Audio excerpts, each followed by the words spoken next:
Hello there, everybody, and welcome to yet another one of the, well, part of the Beating the Self series, but we're doing, of course, Beating the Night because, I mean, it's made by the same people who made Melty Blood, so French bread, and we'll be playing this game on 5 difficulty.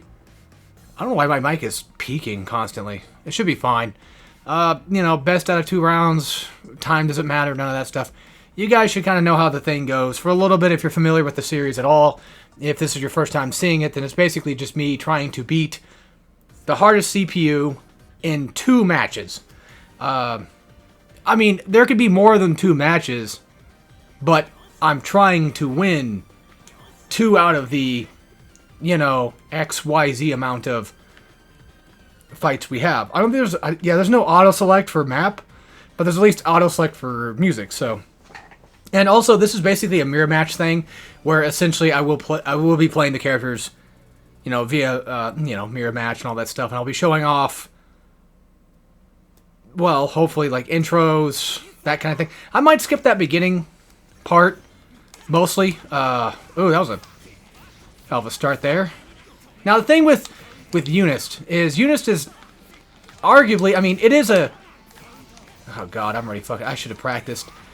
It is a difficult game, but it's just tons of fun. Me and my brother absolutely love playing this game. And it's funny because when I'm not playing against somebody who's actually a human, I tend to kind of just immediately just start fucking things up. Even worse, I should not have done that. That was bad on me because I had no advantage of pressure there whatsoever. Well, basically, I wasted my opportunity for pressure. Anyway, so this is essentially a series in which I'll be playing these games in my own sort of crazy, dumbass way, I guess you could say. I'm not the best at Eunice, and to be fair, I'm playing against a hard CPU. I'm not playing against a human that I normally play against. And, of course, CPUs are going to do the thing that CPUs do, where they're going to basically link combos and just... what am I doing? And just completely, just mess everything up. So I gotta really get back into the practice of this. But I guess you could argue that's part of the fun. Oh, you bitch. You could argue that's technically part of the fun of the series, is the fact that I'm basically trying to remember, how to play the game, which is funny because we play this game quite often. Actually, we do play this. I keep doing. I'm sorry, but I tend to be an input masher a lot of the time, so that's kind of what's screwing me over. I'm also extremely nervous, because whenever I play games like this, that I normally feel like I do pretty okay at playing, and then all of a sudden, here I am just kind of, fudging everything up, it just kind of gives me, this fear that, people are gonna see this, and they're gonna... You can follow up with that? I did not know... Wait, hold on, let me try that again. Never mind. I was gonna say, let me... Well, I have to win 2 rounds. Alright, yeah, hold on. You could... Oh, okay, never mind. I guess he got up. And just in case, just to maybe finish him off completely... Well, never mind. I saw the gap. I already saw the gap before it happened. I saw it. Ugh, I fudged up. But at least I won... I won 1 match, so I guess it's good. But yeah, like I said, I am...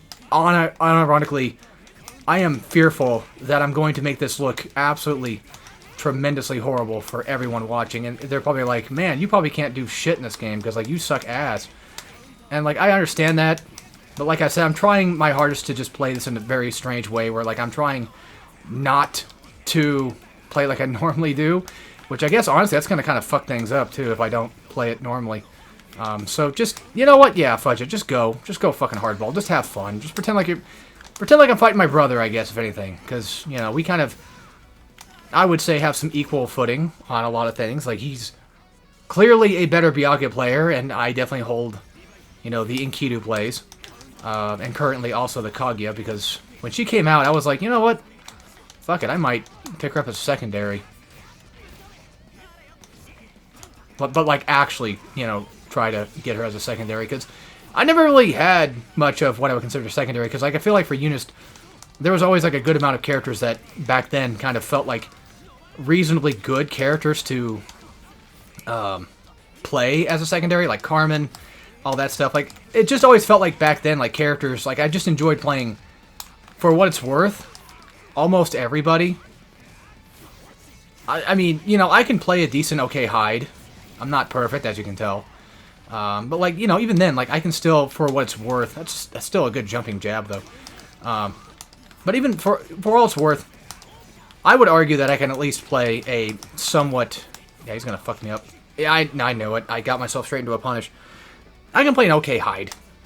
I'm not the worst ever, I don't think, but I'm not like a pro player. Did you?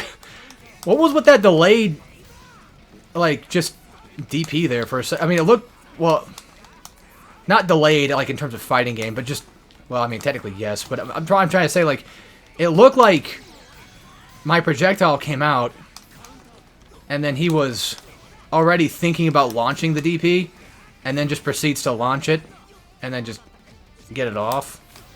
Okay, I keep fucking up lows. That's my problem right now. I keep fudging up lows. I'm also afraid, of course, like of like my controller making too much noise and bothering people. And if you're wondering too, where is the Yuminiko stuff? Like, I thought you were doing that. I am. I tried. I had a specific order in mind of characters I want to play, and next would be George in that order, and I am not a George player. So that kind of, honestly, kind of ruined it for me for a little bit. And I'm kind of, like, really privy about sticking with that pattern that I already chose, that order of characters and stuff. So I was going to say, I could probably go for another DP just to finish him off. But yeah, like, I'm trying to find a good tag partner for him. I tried Shannon because, you know, it makes sense. I could try Jessica because if you know, you know. Let's just say episode 4 stuff. So, like, I could always, in all technicality, do it that way, too. You bitch! I hit a button. I was like, oh, hey, look, I blocked the low! And then immediately get hit by a button. It's like, yeah, of course you did, you fucking moron. That's what happens when you... I should have done my super. That was my bad. I also forget about Veil Off being a thing all the time. It's just constant with me. But yeah, so... I'm not going to say that Yuminiko is finished, but more so, like... Give me some time, and hopefully... You know, hopefully I can do something with it. This is not going to land. He's way too far. That was stupid of me. I panicked. I panicked at the disco. Because, I mean, honestly, I'm fighting Hyde. I'm kind of scared, because this guy's got not only just range, just on his normals, but he's also got projectile, you know, range, too. So it's like... I forgot he can do that. That's his force function, right? Maybe? No. That's his force function. I should just go for DPs.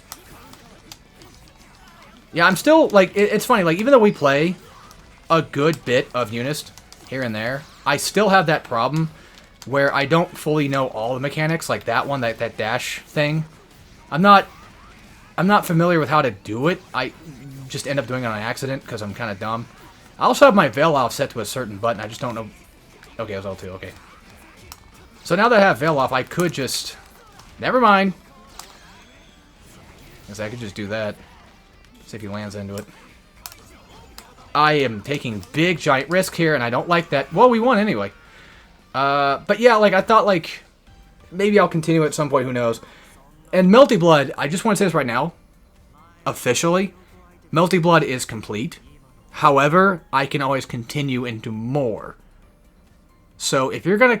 If anybody wants to say, I never completed Melty Blood, even though I only did, like, you know, the sea moon or whatever it was I did, then technically you're right, I didn't do all the moons, but I finished all the characters. So to me, you know, I would say that I'm basically done with it. Now for Unist, honestly, now that I've beaten Hyde, I think I'm more comfortable with how this game works, because a lot of time with fighting games that are on hard, you kind of have to learn not the pattern of the character specifically. Sometimes that does happen. It's not really always the pattern of the character, it's the pattern of how the game plays. So, like, you'll notice, like, in this game, like, Hyde was doing the same bread and butter combo. He was going for, like, just ultimate damage combo stuff, or just long strings to try to get damage, which, of course, damage scaling kind of screws it over, but you get the gist. There's a lot of, like, that, oh, that's what he's trying to do, I get it now, kind of thing. So anyway, that'll be it for this. I'll see you guys next time for some more Unist, And as always, take care, everybody.